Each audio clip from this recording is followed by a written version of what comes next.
Hello everyone, this is Vivek Paul and you all are welcome in संकल्प education Jamtara. तो हम लोग जैसे कि प्रीवियस ईयर के क्वेश्चंस हम लोग कर रहे थे और उसी को आज कंटिन्यू करेंगे। इस वीडियो के डिस्क्रिप्शन में भी पीडीएफ का लिंक दे देंगे।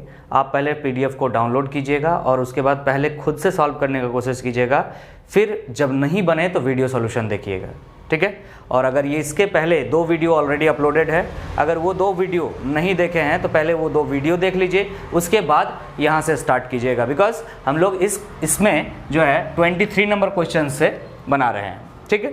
तो 23 नंबर क्वेश्चन स्टार्ट करते हैं बिना डिले किए हुए। क्या कह रहा है देखिए question number 23। With increase in wavelength the value of refractive index. Refractive index किस प्रकार रिलेटेड है वेवलेंथ से, अगर ये हमें पता चल जाए तो हम बता सकते हैं कि अगर वेवलेंथ इंक्रीज करें तो रिफ्रैक्टिव इंडेक्स क्या होगा, ठीक है। हिंदी वाले स्टूडेंट टेंशन नहीं लेने का, एक्सप्लेनेशन दोनों ही लैंग्वेज में हो रहा है, आपको पता है पहले से, ठीक है। वेवलेंथ मतलब हो गया तरंगदैर्घ्य, ठीक है, और रिफ्रैक्टिव इंडेक्स मतलब हो गया अपवर्तनांक।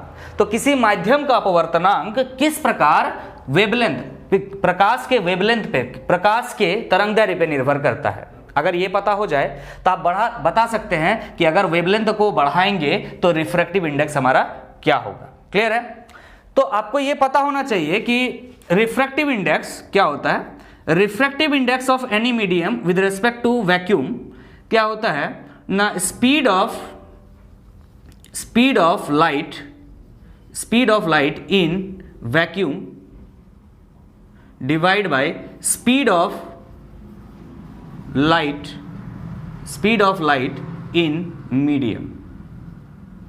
माने speed of light in vacuum का मतलब हो गया निर्वात में प्रकाश की चाल बटा किसी माध्यम में प्रकाश की चाल। ये ऑलरेडी आप पढ़े होंगे, ठीक है, क्लास 10 से पढ़ रहे हैं आप ये चीज।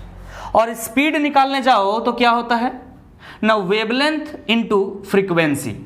किसका वेवलेंथ ना, speed of light in vacuum. तो वेवलेंथ कहां पे ना, वैक्यूम के लिए जो वेवलेंथ होगा, और फ्रीक्वेंसी सेम हो जाएगा, उससे फर्क नहीं पड़ता है। Speed of light in medium, तो स्पीड कैसे निकालते हैं ना, wavelength in medium into frequency. Clear है। तो ये क्या हो रहा है, न्यू बोले तो refractive index of medium divide by refractive index of vacuum. ध्यान से देखिएगा, refractive index of medium with respect to vacuum को किस तरह से लिख सकते हैं, refractive index of medium divide by refractive index of vacuum equal to क्या हो जाएगा मेरा, ये चीज है lambda v by lambda m, मतलब wavelength of vacuum divide by wavelength of medium. तो ध्यान दीजिए, रिफ्रैक्टिव इंडेक्स ऑफ मीडियम और यहां है वेवलेंथ ऑफ मीडियम, दोनों इनवर्स है कि नहीं है। यहां मीडियम है और यहां पे मीडियम है। यहां पे रिफ्रैक्टिव इंडेक्स का मीडियम का वैल्यू आएगा, यहाँ पे वेवलेंथ का मीडियम का वैल्यू आएगा, और यहाँ अगर डिनोमिनेटर में वैक्यूम है तो यहाँ पे न्यूमरेटर में वैक्यूम है, मतलब दोनों क्या है, इन्वर्सली प्रोपोर्शनल है। इन्वर्सली प्रोपोर्शनल का मतलब आप क्या करेंगे, मैं लिख देता हूं इन्वर्सली प्रोपोर्शनल। ये सब समझ में आ गया, नोट कर लीजिए, क्योंकि यही सवाल आएगा नेक्स्ट ईयर, ऐसा जरूरी नहीं है बट इसी टाइप के सवाल आएंगे, ध्यान से। तो हमको पता चला कि रिफ्रैक्टिव इंडेक्स जो है इन्वर्सली प्रोपोर्शनल होता है आपका वेवलेंथ का। अब आप देखिए सवाल क्या बोला है, उस हिसाब से सॉल्व कीजिए। क्या कह रहा है, इंक्रीज करेंगे अगर वेवलेंथ को तो रिफ्रैक्टिव इंडेक्स क्या होगा। अगर वेवलेंथ को आप इंक्रीज कीजिएगा तो रिफ्रैक्टिव इंडेक्स क्या होगा, डिक्रीज करना चाहिए। सिंपल चीज है, इन्वर्सली रिलेटेड है। यहां बोल रहा है इंक्रीजेस, तो इंक्रीज तो नहीं करेगा, डिक्रीजेस, हाँ डिक्रीज करेगा। आगे क्या बोल रहा है, रिमेन्स अनचेंज्ड, नहीं, नन नहीं, आपको पता है डिक्रीज कर जाएगा। अगर वेवलेंथ इंक्रीज करता है तो रिफ्रैक्टिव इंडेक्स क्या हो जाएगा, डिक्रीज कर जाएगा। चलिए ठीक है, नेक्स्ट क्वेश्चन की तरफ आगे बढ़ते हैं। नेक्स्ट क्वेश्चन हमारा क्या है, 24 number question. The concept of secondary wavelets was given by, ठीक है। सेकेंडरी वेवलेट्स के बारे में तो आप पढ़े होंगे, कहां पढ़े होंगे, वेव ऑप्टिक्स में। आपने रे ऑप्टिक्स में ये चीज पढ़ा है, लेकिन ये जो कॉन्सेप्ट है वेवलेट्स वाला आपने वेव ऑप्टिक्स में पढ़ा है। वहां पे आपने पढ़ा होगा हाइगन्स प्रिंसिपल में आपने ये पढ़ा होगा। वहां पे प्राइमरी वेवलेट्स, सेकेंडरी वेवलेट्स, ये सभी चीजों के बारे में ज्योमेट्रिकल कंसेप्ट कौन दिया था, हाइगन्स भाई साहब ने दिया था। यहां पे वही पूछ रहा है कि ये जो सेकेंडरी वेवलेट का जो कॉन्सेप्ट है कौन दिया था, was given by Fresnel, Newton, Huygens, Maxwell. यहाँ पे हाइगन्स प्रिंसिपल से ये सेकेंडरी वेवलेट का कंसेप्ट आपको मिलता है। सेकेंडरी वेवलेट का मतलब क्या होता है आपको पता होना चाहिए। ये वेव है असल में, और किस टाइप का वेव होता है ना, वेव इस तरह से चलता है यहाँ पे, मतलब जैसे कि आप कोई तालाब में पत्थर फेंक दिए तो साइड में कैसे वेव बन के निकलता है, सेम है। तो जो पहला वेव बनता है वो क्या होता है, दूसरा वाला वेव का प्राइमरी होता है, मतलब उसका जन्मदाता होता है, ठीक है। मतलब यहां पे जो सेकंड नंबर का वेव है इसका जन्मदाता कौन है, ये है, ठीक है। इसको बोलते हैं सेकेंडरी वेवलेट, इसको बोलते हैं प्राइमरी वेवलेट। फिर ये प्राइमरी हो जाएगा, इसके बाद वाला सेकेंडरी हो जाएगा, ठीक है। इसके वजह से ये जनरेट हुआ, इसके वजह से ये जनरेट हुआ, इसके वजह से ये जनरेट हुआ। ऑलरेडी वहां पे डिटेल में आपका बताया हुआ है, आप जानते हैं ऑलरेडी बढ़िया से, ठीक है। जो भी हो, यहाँ पे आपका साइंटिस्ट का नाम पूछा था, आप बता सकते हो, क्लियर है। अच्छा, उसी चैप्टर में आपने एक डिफ्रैक्शन टॉपिक पढ़ा होगा, फ्रेस्नेल डिफ्रैक्शन, है ना, वो अलग चीज है। यहाँ पे वेवलेट के बारे में पूछा था। नेक्स्ट क्वेश्चन की तरफ आगे बढ़ते हैं। नेक्स्ट क्वेश्चन क्या है, two waves whose intensities are in the ratio of 9:1, intensity दिया हुआ, दो वेव का इंटेंसिटी दिया हुआ। ये सब मिटा रहे हैं, आप नोट कर लिए होंगे, ठीक है, मिटा दिए। अब ध्यान से समझिए क्या बोल रहा है, the waves, two waves whose intensities are in the ratio this, दो वेव है जिसका इंटेंसिटी का रेशियो दिया हुआ, इंटेंसिटी दिया हुआ है, मान लेते हैं एक वेव का इंटेंसिटी I1 और दूसरा वेव का इंटेंसिटी हम मान लेते हैं I2, दोनों का रेशियो दिया हुआ है 9:1, 9:1 दिया हुआ। प्रोड्यूस इंटरफेरेंस, अब ये क्या करता है, इंटरफेरेंस करता है, ठीक है। The ratio of maximum and minimum intensities of it, अच्छा, मैक्सिमम इंटेंसिटी और मिनिमम इंटेंसिटी का रेशियो निकालने के लिए बोला है। तो आपको पता है ऑलरेडी इंटरफेरेंस का टॉपिक ऑलरेडी हो चुका है, और इंटरफेरेंस में आप मैक्सिमम इंटेंसिटी और मिनिमम इंटेंसिटी का रेशियो भी निकाले हैं। तो I max bye I minimum इस तरह से बताया गया होगा, ठीक है। Maximum intensity divide by minimum intensity क्या होता है ना, पहला वेव का इंटेंसिटी का रूट कीजिए प्लस दूसरा वेव के इंटेंसिटी का रूट कीजिए, दोनों का प्लस करके स्क्वायर कर दीजिए डिवाइड में। मिनिमम इंटेंसिटी के लिए क्या करना होगा ना, पहला इंटेंसिटी का रूट कीजिए, माइनस कीजिए दूसरा इंटेंसिटी का, दूसरा वेव का इंटेंसिटी का रूट कीजिए और दोनों को क्या कर दीजिए, स्क्वायर कर दीजिए। सिंपल, यहां से आंसर आ जाएगा, ठीक है। तो दोनों का रेशियो दिया हुआ था, आई के जगह पे I1 के जगह पे आप 9 लिख लीजिए, I2 के जगह में 1 लिख लीजिए। इसको सॉल्व कर लीजिए, जो आंसर आएगा वही होगा मैक्सिमम इंटेंसिटी और मिनिमम इंटेंसिटी का रेशियो।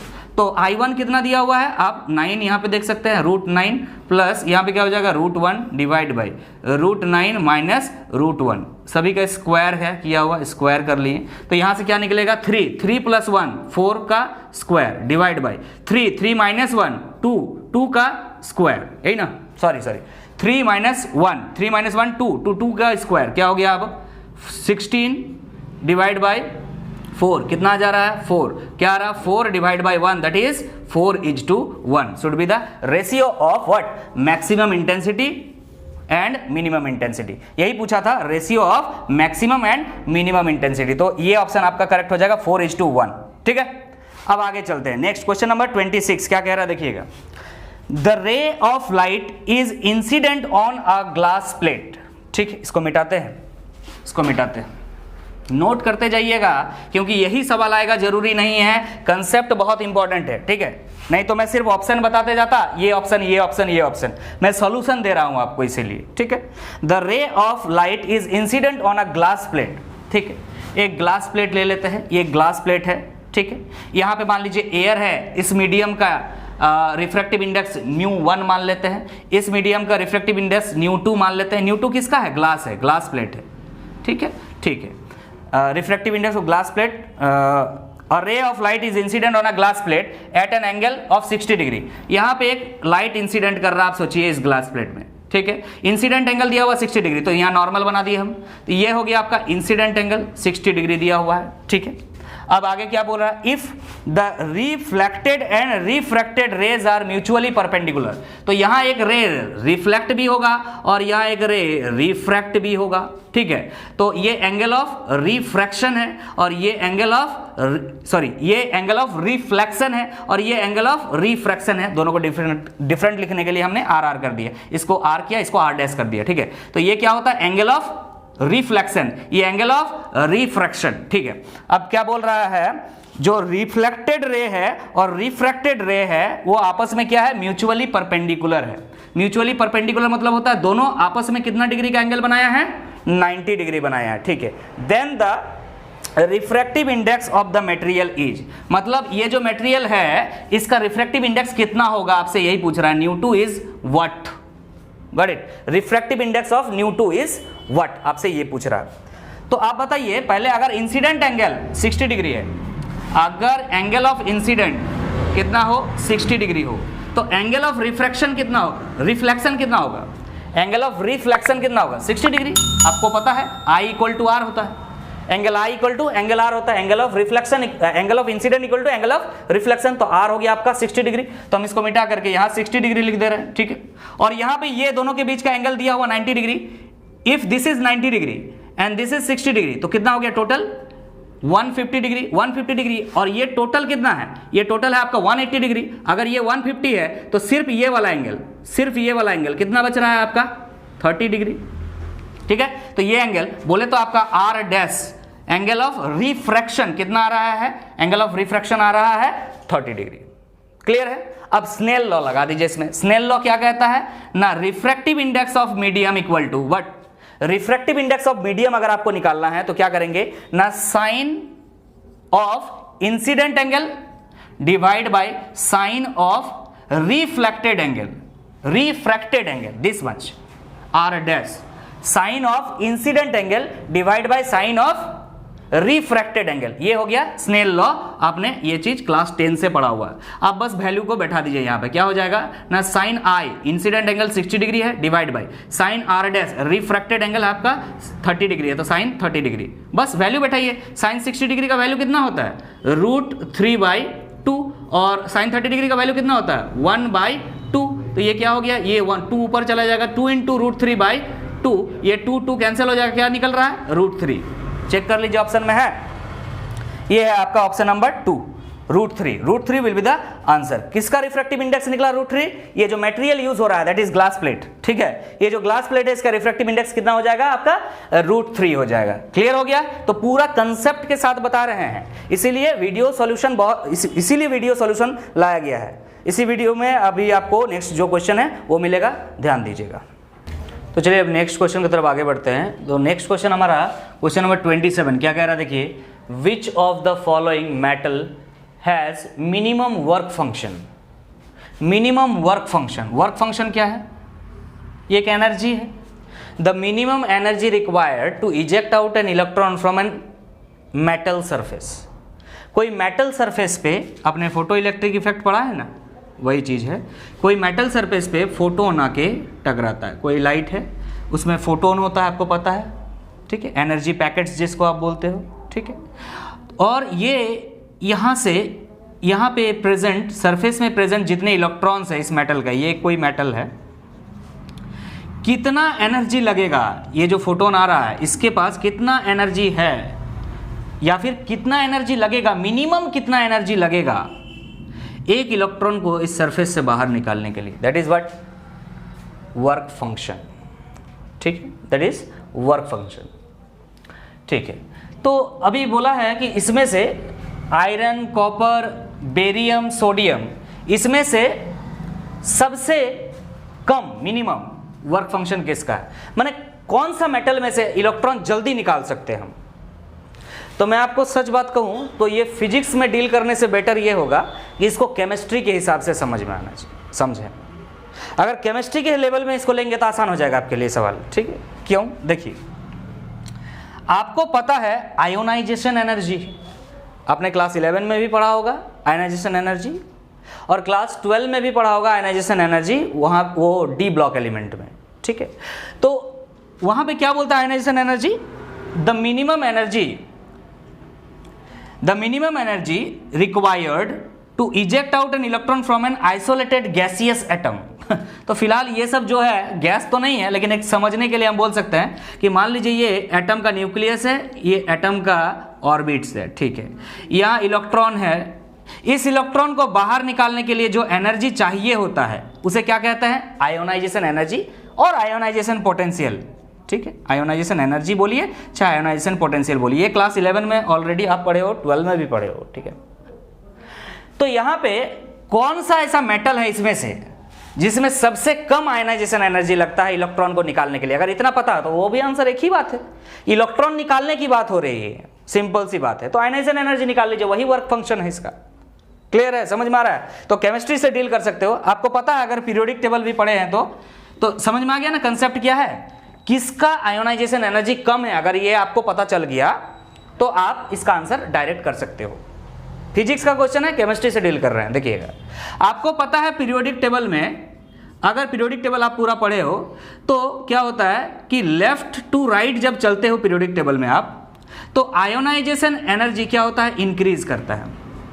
क्या होता है, आयोनाइजेशन एनर्जी इंक्रीज करता है, आयोनाइजेशन एनर्जी इंक्रीज करता है। और अगर टॉप टू बॉटम चला जाए, लेफ्ट टू राइट बोले थे यहाँ पे, और अगर टॉप टू बॉटम चला जाए तो क्या होता है ना, आयोनाइजेशन एनर्जी डिक्रीज करता है, आयोनाइजेशन एनर्जी डिक्रीज करता है। फिलहाल आप देखिए, ये आयरन, कॉपर, बेरियम और सोडियम में से सबसे लेफ्ट में कौन है, उसका आयोनाइजेशन एनर्जी सबसे कम होगा।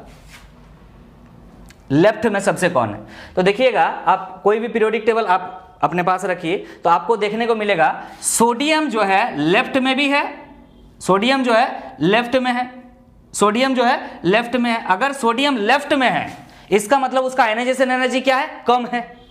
अगर किसी का आयोनाइजेशन एनर्जी कम होगा, उसमें आसानी से थोड़ा सा एनर्जी देने से ही वो क्या होगा, इलेक्ट्रॉन निकाल लेगा खुद से।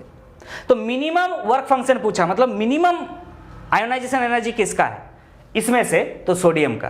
क्या होता है ना कि सोडियम को थोड़ा सा अगर आप आयोनाइजेशन एनर्जी दे दोगे तो वो क्या करेगा, वो एक इलेक्ट्रॉन को तुरंत निकाल लेगा और वो Na+ बना लेगा, एक इलेक्ट्रॉन बाहर निकल जाएगा। क्लियर है? तो इनमें से सोडियम का ionisation energy, that is work function, सबसे कम होता है, मिनिमम वर्क फंक्शन होता है इसका। क्यों समझ में आ रहा है? क्योंकि इसको थोड़ा सा एनर्जी देने से इलेक्ट्रॉन निकाल लेता है खुद से, और आपको पता है Na+ बनता है, एक इलेक्ट्रॉन दे दो तुरंत निकल जाएगा। क्लियर है? ठीक है, अब नेक्स्ट सवाल की तरफ आगे बढ़ते हैं।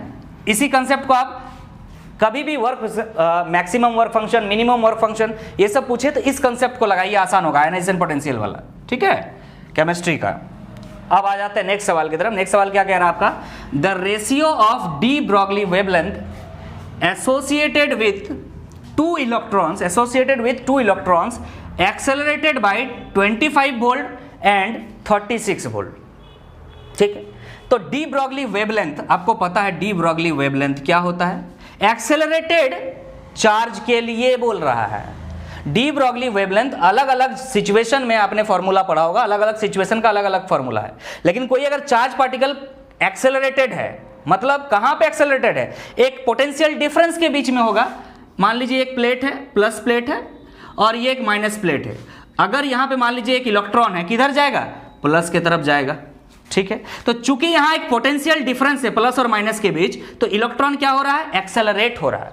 तो इस एक्सेलरेटेड इलेक्ट्रॉन के वजह से जो डी ब्रॉगली वेवलेंथ आता है वो कितना होता है, तो आपको पता होना चाहिए, that is 1.23 divide by root V. क्या है ना, 1.23 डिवाइड बाय रूट वी। ये किस में निकलता है बाबू, नैनोमीटर में। ये शॉर्टकट बताया हुआ है क्लास में ऑलरेडी। ठीक है, अगर आप लोग भी पढ़े हुए हैं फोटो इलेक्ट्रिक इफेक्ट, उसके बाद ये सारा चीज de Broglie equation, Einstein equation, ये सब चीज एक ही जगह पे बताया हुआ। तो ये शॉर्टकट है आपका, lambda equal to 1.23 by root V. V क्या है आपका ना, पोटेंशियल। देखिए यहां पे दो इलेक्ट्रॉन के बारे में बोला गया है, दो इलेक्ट्रॉन के बारे में। तो मान लेते हैं एक इलेक्ट्रॉन का wavelength, de Broglie wavelength λ1 equal to क्या हो जाएगा ना, 1.23 divide by root V. V क्या है, पहला वाला इलेक्ट्रॉन के लिए पोटेंशियल हम ले लेते हैं, कितना है 25, तो रूट 25। क्लियर है? और इसको डिवाइड कर दीजिए आप λ2 से, इसको डिवाइड करना होगा 1.23 divide by root V. V कितना है दूसरा वाला का ना, 36 है। चूंकि रेशियो निकालने के लिए बोल रहा है ना, क्या बोला है, द रेशियो, इसीलिए हम क्या कर रहे हैं, डिवाइड कर दे रहे हैं। ठीक है, तो ये डिवाइड करने से जो आएगा, देखिए 1.23 कैंसिल हो जाएगा। यहाँ पे 1 बाय रूट 25 से क्या निकलेगा, 1/5। क्लियर है? और डिवाइड में क्या निकलेगा, 1/6। इसको सॉल्व कीजिए, 1/5 इंटू 6/1, तो क्या आ रहा है 6/5 आ रहा है, 6/5। This will be the correct answer. ये देखिए ऑप्शन नंबर 4 आपका करेक्ट हो जाएगा, 6/5। क्लियर है। सो डी ब्रॉगली वेवलेंथ आप डायरेक्ट याद रखिएगा, de Broglie wavelength for accelerated charge particle is what 1.23/√v। Nanometre में निकलेगा, ये भी ध्यान रखना जरूरी है, क्योंकि नैनोमीटर से अगर मीटर में कन्वर्ट कर दीजिएगा तो फॉर्मूला चेंज हो जाएगा। मतलब जो 1.23 वैल्यू लिख रहे हैं हम ना, वो नैनोमीटर को ध्यान में रखते हुए लिख रहे हैं, ठीक है। Now the next question is based on Bohr model. देखिए क्या कह रहा है, the Bohr model of atom. Bohr model आप क्लास 9 से बोर मॉडल पढ़ रहे हो, ठीक है। उसके बाद 11 में बोर मॉडल पढ़े हो, उसके बाद आप क्लास 12 में फिजिक्स में बोर मॉडल पढ़े हो। इतना तो कंसेप्ट बिल्ड हो ही गया होगा कि इसमें से कौन सा सही है बोर मॉडल के लिए कहना। पहला क्या कह रहा है आपका, पहला क्या कह रहा है आपका ना, assumes that angular momentum of electron is quantized। क्या कह रहा है, क्वांटाइज्ड। ठीक से लिखिएगा, ठीक है। फिर से पढ़ रहे हैं, क्या बोल रहा है देखिए, बोर मॉडल ऑफ एटम के लिए, बोर मॉडल ऑफ एटम के लिए क्या बोल रहे हैं, assumes that angular momentum of electron is quantized। Quantized का मतलब क्या होता है, क्वांटाइज्ड का मतलब होता है 1, उसके बाद डायरेक्ट 2, उसके बाद डायरेक्ट 3, उसके बाद डायरेक्ट 4। मतलब 1 और 2 के बीच में कोई नंबर नहीं होना चाहिए। आपको पता 1 के बाद 1.01 भी होता है, लेकिन अगर क्वांटाइज्ड है कोई चीज, क्वांटाइज्ड है का मतलब क्या होता है कि 1 के बाद डायरेक्ट 2, 2 के बाद डायरेक्ट 3। तो क्या कह रहा है, किसके बारे में ये क्वांटाइज कह रहा है, एंगुलर मोमेंटम के बारे में। तो क्लास 11 में भी पढ़ा है, क्लास 12 में भी पढ़ा है, बोर मॉडल ऑफ एटम के लिए एंगुलर मोमेंटम क्या होता है, mvr। क्या होता है, mvr इक्वल टू nh/2π। आपने ये पढ़ा होगा, क्या है ना, mvr equal to nh/2π। n क्या है ना, नंबर ऑफ सेल है। ये जो आप पढ़ते हो ना, ये shell n equal to 1, n equal to 2, n equal to 3, ये चीज यहाँ पे दिख रहा है। n क्या है, 1 2 3, ये सब चीज चलेगा। और mvr क्या है, mv क्या है, मोमेंटम। और r के साथ जैसे ही मोमेंटम का मल्टीप्लाई कर दीजिएगा तो निकल जाएगा एंगुलर मोमेंटम। सो डायरेक्टली हम कह सकते हैं mvr equal to nh/2π। h क्या है, प्लैंक कांस्टेंट बाई 2π।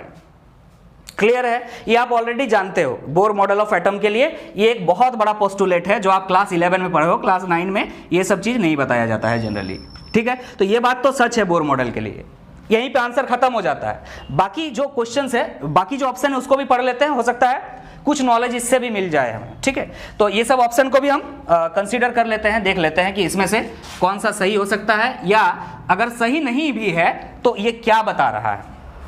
क्या कह रहा है, यूजेस आइंस्टाइन फोटोइलेक्ट्रिक इक्वेशन। क्या Bohr model of atom Einstein photoelectric equation का यूज करता है। फोटोइलेक्ट्रिक इक्वेशन आइंस्टाइन का क्या था आपको पता है ना, maximum kinetic energy, maximum kinetic energy equal to h nu minus phi. Phi is what, phi naught बोल सकते हो, वर्क फंक्शन। क्या है ये, वर्क फंक्शन। जो आप यहाँ पे पहला क्वेश्चन में पढ़े थे, इसमें 27 नंबर क्वेश्चन में वर्क फंक्शन, ये वर्क फंक्शन है। आप इसको जनरली क्या लिख सकते हो, वर्क फंक्शन को h न्यू नोट। ये न्यू नोट क्या है, दिस इज थ्रेशोल्ड फ्रीक्वेंसी। ये क्या है, फ्रीक्वेंसी। h क्या है, Planck constant, Planck constant into frequency minus work function. और इसका फॉर्मूला क्या होता है, h nu naught, Planck constant into threshold frequency. और थ्रेशोल्ड फ्रीक्वेंसी का मतलब भी पता है आप लोगों को, क्या, the minimum frequency, the minimum frequency to required to eject out an electron. वही बात है, the minimum energy required to eject out an electron is called work function. The minimum energy, sorry, the minimum frequency required to eject out an electron is called threshold frequency, ठीक है। दहेली आवृत्ति हिंदी में बोलते हैं, ठीक है। अब आ जाता है ये काइनेटिक, मैक्सिमम काइनेटिक एनर्जी होता है, ये डिटेल में आप जानते हैं।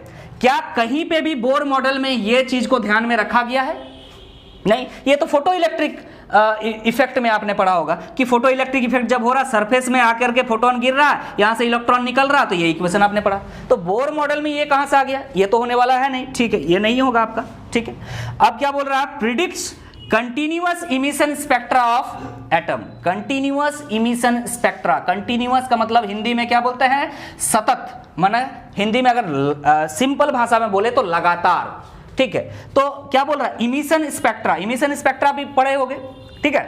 कौन सा इमिशन स्पेक्ट्रा बोल रहा है, कॉन्टिन्यूअस इमिशन स्पेक्ट्रा। हाँ, आप ही बताइए, कोई एटम है, कोई एटम है, आपको पता है इलेक्ट्रॉन या तो यहां पे रह सकता है, मतलब फर्स्ट सेल में, या तो सेकंड सेल में, या तो थर्ड सेल में, या तो फोर्थ सेल में, ऐसा होता है। क्या इलेक्ट्रॉन कहीं बीच में ऐसा घूम सकता है? को इलेक्ट्रॉन घूम सकता है क्या? बोर के हिसाब से बोर क्या कहता है, किसी भी इलेक्ट्रॉन के पास अपना एनर्जी होता है और वो उतना ही एनर्जी लेवल पे, ये सब जो नंबर ऑफ ऑर्बिट्स बोल रहे हो ना, फर्स्ट सेकंड थर्ड, ये सबको एनर्जी लेवल भी बोला जाता है। First energy level, second energy level, third energy level. तो जितना एनर्जी होता है इस सेल का, उसी में वो इलेक्ट्रॉन रहेगा जिसके पास जितना एनर्जी है। मान लीजिए एक इलेक्ट्रॉन है जिसके पास -13.6 इलेक्ट्रॉन वोल्ट एनर्जी है, ये कहां रहने वाला है? पहला सेल में, क्योंकि आपको पता है पहला सेल का इलेक्ट्रॉन का सेल का जो एनर्जी होता है कितना होता है? -13.6 इलेक्ट्रॉन वोल्ट। उसके बाद क्या होता है? -3.4 इलेक्ट्रॉन वोल्ट। ये सब चीज ऑलरेडी आप किए होंगे। तो मेरा कहने का मतलब ये है सिर्फ कि जब इलेक्ट्रॉन, फिर से मिटा करके बना रहे हैं, ध्यान से देखिए कि सेल है, यहां से इलेक्ट्रॉन जंप करके एक्साइटेड स्टेट में गया, फिर यहां रहने वाला है नहीं, आपको पता है, ये घर वापस आएगा।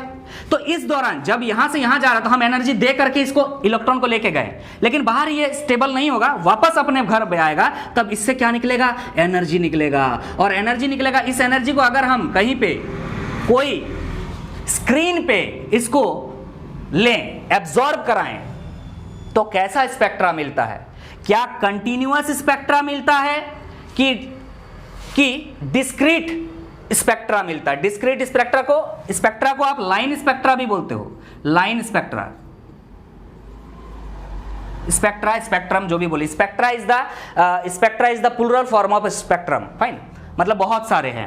लाइन स्पेक्ट्रा बोलिए या डिसकंटिन्यूअस बोलिए या फिर डिस्क्रीट बोलिए, ठीक है। यहां पे फिलहाल क्या बोला? कंटिन्यूअस होता है। इसका बोलने का मतलब क्या जानते हो? इसका बोलने का मतलब होता है कि न्यूक्लियस के बाहर इलेक्ट्रॉन कहीं भी घूम सकता है।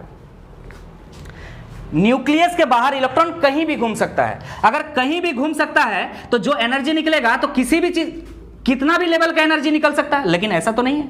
यहां पे देखिए कितना है इलेक्ट्रॉन, कितना एनर्जी है? 13.6 इलेक्ट्रॉन वोल्ट। यहां कितना? -3.4 इलेक्ट्रॉन वोल्ट। इसके बीच में जो 10 पॉइंट समथिंग इलेक्ट्रॉन वोल्ट है, 10 पॉइंट समथिंग इलेक्ट्रॉन वोल्ट है, वो आपको यहां देखने को मिलेगा ही नहीं, स्क्रीन में देखने को मिलेगा ही नहीं। मतलब पहला जो आपको स्पेक्ट्रा देखने को मिलेगा, वो किस में देखने को मिलेगा? -13.6 इलेक्ट्रॉन वोल्ट। और उसके बाद डायरेक्ट किस में देखने को मिलेगा? -3.4 इलेक्ट्रॉन वोल्ट। और इसके बीच में जो गैप है, वो डार्क होगा। आपने इंटरफेरेंस भी पढ़ा होगा ना, वहां पे स्पेक्ट्रा पढ़ा था ना, डार्क फ्रिंज, ब्राइट फ्रिंज। तो ये सब जगह में ब्राइट दिखेगा, बाकी जो बीच में गैप है डार्क दिखेगा। क्लियर है? तो इसका मतलब कंटिन्यूअस स्पेक्ट्रा तो नहीं हो सकता सर। क्या हो सकता है? डिस्क्रीट या लाइन स्पेक्ट्रा, जो भी बोलिए, क्योंकि एनर्जी फिक्स है हर ऑर्बिट का, और इलेक्ट्रॉन उसी फिक्स ऑर्बिट्स में रहता है, बीच में कहीं हर जगह नहीं मिलता। अगर हर जगह मिलता तो जो स्पेक्ट्रा मिलता पूरा कंटिन्यूअस मिलता, लगातार मिलता सर, यहां भी, इस तरह से मिलता, लेकिन ऐसा नहीं मिल सकता है। ठीक है, देखिए बहुत कुछ सीखने को मिल रहा है। आंसर इसका हो चुका है, बट हम हर ऑप्शन को डील कर रहे हैं, ये ऐसा नहीं है तो क्यों नहीं है। ठीक है, देखिए लास्ट ऑप्शन क्या कह रहा है, option number 4, predicts the same emission spectra for all types of atoms.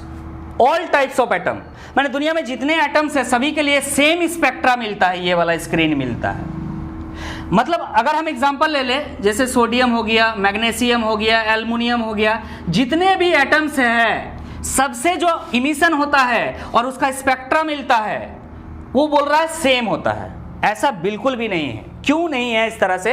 ऐसा इसलिए क्योंकि जब भी इमिशन होगा तो सभी इमिशन का जो वेवलेंथ होगा अलग अलग होगा, और वेवलेंथ जो है एटॉमिक नंबर पे डिपेंड करता है। तो सभी एटम्स का एटॉमिक नंबर अलग अलग है, इसीलिए सभी का स्पेक्ट्रा अलग अलग होगा। बाकी हमको पता है आज के टाइम पे हमारा जो पहचान है, आधार कार्ड है, थंब इंप्रेशन है, ये सब चीजें।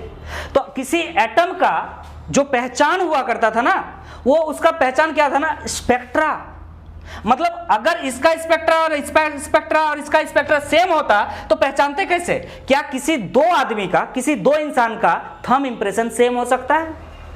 नहीं हो सकता है। उसी तरह से किसी भी दो एटम का जो स्पेक्ट्रा होगा, इमिशन स्पेक्ट्रा होगा, कभी सेम नहीं होता, क्योंकि जो इमिशन स्पेक्ट्रा है हर एटम का, उसका पहचान होता है, उसका बायोडेटा होता है।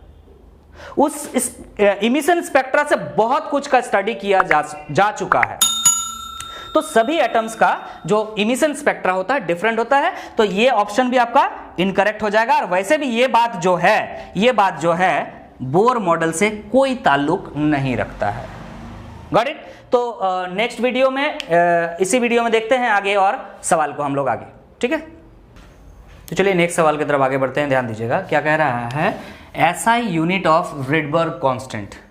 रिडबर्ग कांस्टेंट आप क्लास 11 से पढ़ते आ रहे हो, हाइड्रोजन स्पेक्ट्रम याद कीजिएगा।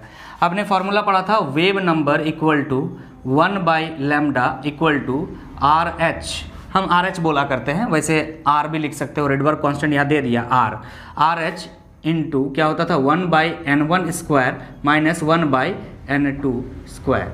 ठीक है, ये क्या होता था? n1 क्या होता है? n1 is the energy level, n2 is also the energy level. n1 क्या है? द एनर्जी लेवल फ्रॉम नहीं n2 क्या है? जहां से इलेक्ट्रॉन जंप करके आ रहा है। और n1 क्या होता है? जहां पर इलेक्ट्रॉन जंप करके आ रहा है। याद होना चाहिए आपको, ये अगर न्यूक्लियस है, ये इस तरह से है, तो इलेक्ट्रॉन कहाँ से जंप करके कहाँ आ रहा है, इस तरह से आपने पढ़ा होगा सीरीज में, है ना? Lyman series, Balmer series, Paschen series, Brackett series, Pfund series, एक और बता रहे हैं हम्फ्री सीरीज, ये सिलेबस में नहीं है आपका। तो क्या होता है कि कहाँ से इलेक्ट्रॉन कहाँ पे आ रहा है, ये नंबर्स होता है। ये क्या है ना, n इक्वल टू यहाँ पे 1 है, n इक्वल टू यहाँ पे 2 है, n इक्वल टू यहाँ पे 3, ये सब नंबर्स है। इससे यूनिट को कोई फर्क नहीं पड़ता। यहाँ फिलहाल आपका रिडबर्ग कांस्टेंट का यूनिट पूछा है, तो इससे तो कोई फर्क नहीं पड़ने वाला है। आपको रिडबर्ग कांस्टेंट का यूनिट चाहिए, तो रिडबर्ग कांस्टेंट इनटू समथिंग जो भी हो नंबर है वो, उससे फर्क नहीं पड़ता। 1/λ, लैम्डा का ऐसा यूनिट क्या होता है? लैम्डा क्या है? एक तरह का डिस्टेंस है ना, वेव लेंथ है, तो क्या हो जाएगा ना 1/मीटर। मीटर को ऊपर लेके जाओगे तो क्या हो जाएगा? Metre inverse. ये हो जाएगा आपका ऑप्शन नंबर 1, 2, 3। ऑप्शन नंबर 3 आपका करेक्ट हो जाएगा। रिडबर्ग कांस्टेंट का ऐसा यूनिट क्या होता है? पर मीटर होता है। क्लियर? आगे बढ़ जाते हैं। क्या है? Mean life of a radioactive sample is 100 second, then its half life is. अच्छा, रेडियो एक्टिविटी आप फिजिक्स में पढ़े हो, और क्लास 12 में ही केमिस्ट्री में आपने फर्स्ट ऑर्डर रिएक्शन पढ़ा होगा केमिकल काइनेटिक्स चैप्टर में।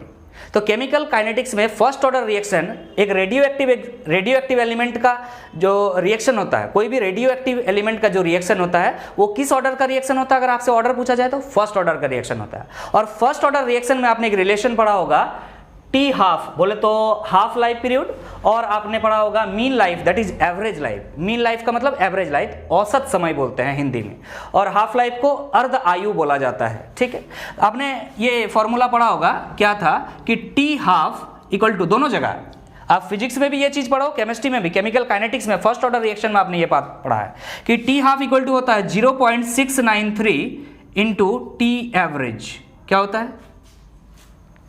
T half equal to 0.693 into T average. तो टी एवरेज का मतलब क्या होता है? वही मीन लाइफ दिया हुआ है ना, mean life of a radioactive sample is 100 second दिया हुआ है, तो हाफ लाइफ निकल जाएगा आपका। हाफ मतलब 1/2, 0.693 इंटू टी हाफ कितना दिया हुआ? 100 से मल्टीप्लाई कर दीजिए, ये 2 पॉइंट इधर चला जाएगा, क्या हो जाएगा? 69.3 सेकेंड हो जाएगा आपका आंसर। ऑप्शन कितना हो जाएगा? ऑप्शन नंबर देखिएगा 1, 2, 3, ऑप्शन नंबर 3 आपका करेक्ट हो जाएगा। क्लियर है? तो केमिस्ट्री से भी इसको डील कर सकते हो आप।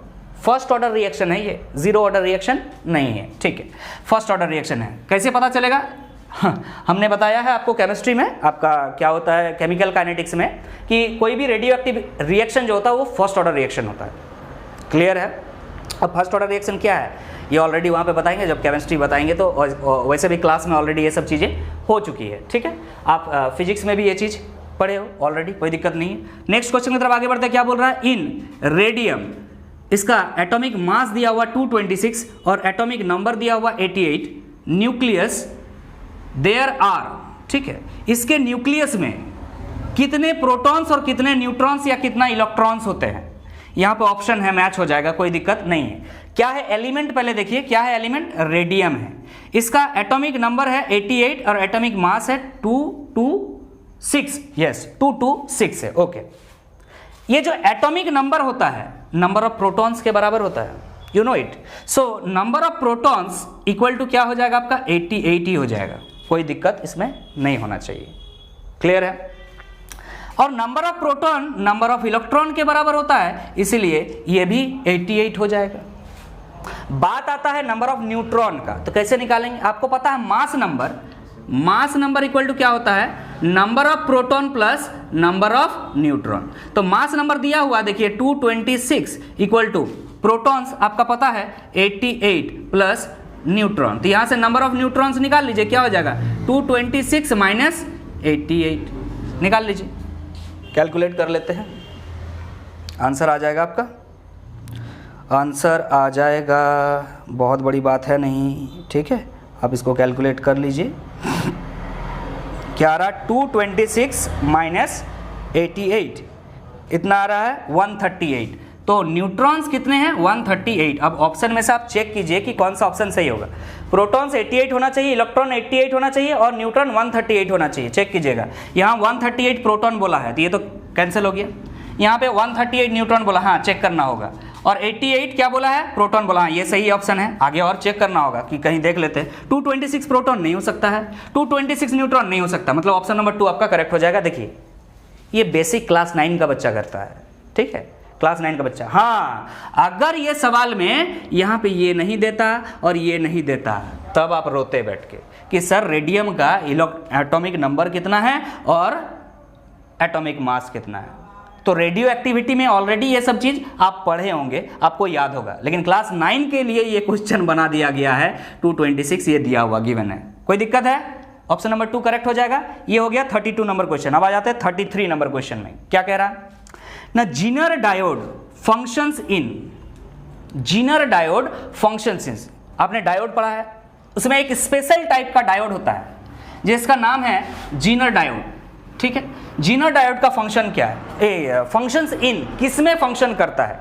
आपको पता है जीनर डायोड रिवर्स बाइजिंग करता है, रिवर्स बाइजिंग किस हिसाब से हम कह रहे हैं, क्योंकि इसमें जो टर्मिनल होता है, पॉजिटिव टर्मिनल होता है, वो एन टाइप में जुड़ा हुआ रहता है, एन टाइप में जुड़ा हुआ रहता है, ठीक है, एन टाइप सेमीकंडक्टर का बात कर रहे हैं, और जो नेगेटिव टर्मिनल होता है वो पी टाइप सेमीकंडक्टर में जुड़ा हुआ रहता है। एन माने नेगेटिव होता है और पी माने पॉजिटिव होता है। ध्यान से देखिए, पॉजिटिव में कौन टर्मिनल जुड़ा हुआ है, नेगेटिव, और नेगेटिव में कौन टर्मिनल जुड़ा हुआ है, पॉजिटिव, मतलब क्या, उल्टा, रिवर्स बाइज्ड होता है। समझ में आ रहा है? तो जीनर डायोड कैसा फंक्शन करता है ना, रिवर्स बाइजिंग में काम करता है, उल्टा बाइजिंग में काम करता है, ठीक है। नेक्स्ट आपका 33 हो गया। 34 का नंबर क्वेश्चन हमने यहाँ लिखा है, स्पेस की कमी थी इसीलिए इसी वीडियो में हम सोच रहे हैं कि कंप्लीट कर दे इस क्वेश्चन को, इसी वजह से यहीं पे ले लिए थे, ठीक है। 34 नंबर क्वेश्चन क्या कह रहा है, ध्यान दीजिएगा, as temperature increases the resistance of semiconductor, option है increases, decreases, constant, none. Semiconductor के बारे में पूछा है, क्या होता है सेमीकंडक्टर में, एक होता है बाबू वैलेंस बैंड, एक होता है बाबू कंडक्शन बैंड। जैसे टेम्परेचर बढ़ाएंगे इलेक्ट्रॉन वैलेंस बैंड से कंडक्शन बैंड में जंप करके चला जाएगा, क्या होगा ना, वैलेंस बैंड से इलेक्ट्रॉन जंप करके कंडक्शन बैंड में चला जाएगा, तो फ्लो ऑफ करंट हुआ ना, सॉरी फ्लो ऑफ चार्ज हुआ ना, चार्ज जैसे ही फ्लो करेगा करंट बढ़ेगा, मतलब रेसिस्टेंस घटेगा। तो as the temperature increases the resistance of semiconductor क्या होना चाहिए, डिक्रीज करना चाहिए। ऐसे डायरेक्ट आपने पढ़ा होगा एग्जाम्पल में, चैप्टर 1 में टीचर्स करंट इलेक्ट्रिसिटी फिजिक्स में पढ़ाते हैं, वहां पे कंडक्टर से रिलेटेड बात करते हैं। असल में कंडक्टर में क्या होता है, अगर ये कोई कंडक्टर है, अगर इसका टेम्परेचर हम बढ़ाएंगे, अगर टेम्परेचर को बढ़ाएंगे, अगर कंडक्टर का टेम्परेचर को बढ़ाएंगे तो रेसिस्टेंस भी इंक्रीज करेगा। इसके पीछे का रीजन अलग है, इसके पीछे का रीजन अलग है, ऑलरेडी उस चैप्टर में बताया हुआ है, आप भी पढ़े होंगे।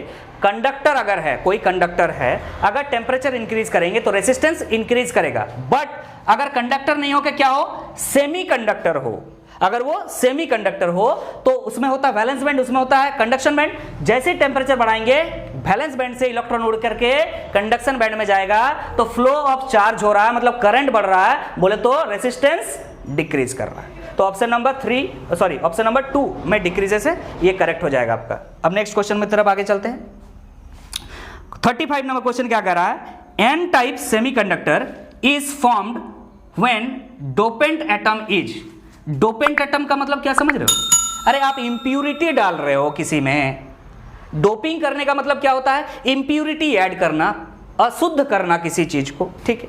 तो कौन सा टाइप का डोपेंट एटम लगेगा, ऑप्शन है monovalent, bivalent, trivalent, pentavalent.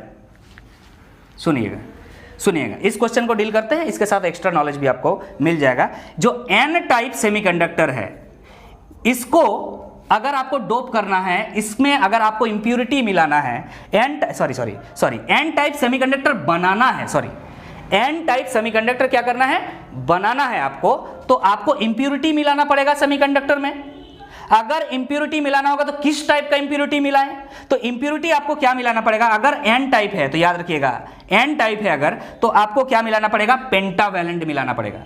Pentavalent मतलब क्या होता है, जिसका वैलेंसी 5 हो, जिसका वैलेंसी 5 हो। जैसे ग्रुप नंबर 15 के मेटल्स को देख लीजिए, सेमीकंडक्टर्स को देख लीजिए, ठीक है। जैसे कि आपका पीरियोडिक टेबल में हम देख सकते हैं क्या है, 15 में आर्सेनिक है, एंटीमनी है, बिस्मथ है, ये सब चीज़ों का आप इस्तेमाल कर सकते हो इन डोपिंग या as a dopant atom for making N type semiconductor. अगर एन टाइप सेमीकंडक्टर बनाना है तो आप डोपेंट एटम एज अ क्या बोल सकते हैं, पेंटावैलेंट एटम, जैसे कि आर्सेनिक, एंटीमनी, बिस्मथ, ये सब यूज कर सकते हो। क्लियर है।